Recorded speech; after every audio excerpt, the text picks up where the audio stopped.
How to see messages on TikTok. Hi everyone, welcome back to our channel App Guide. In today's video, I will simply guide you on how you can see and view messages or inbox on TikTok. So just make sure to watch the video till the end. So if there is a specific message that you would like to see on TikTok, it's very simple to follow them. All you have to do is just go ahead and launch the TikTok application. Once you launch the TikTok app, if you want to go ahead and view the messages that you have received, just tap on the inbox tab, which is at the bottom right hand side of the screen.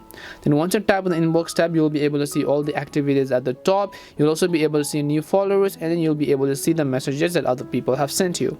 If you want, you can go ahead and simply open the message, try to send them a DM or anything. If you want to send a message to a new person, you can simply tap on the plus icon from the top right and then go ahead and then send a message to anyone that you actually wish. But basically, this is it on how you can go ahead and then see messages on TikTok. We hope the video was really helpful, and if it did help you, then make sure to leave a like and subscribe to the channel. If you have any more questions though, feel free to leave them down. Thank you very much for watching till the end, and see you in the next video.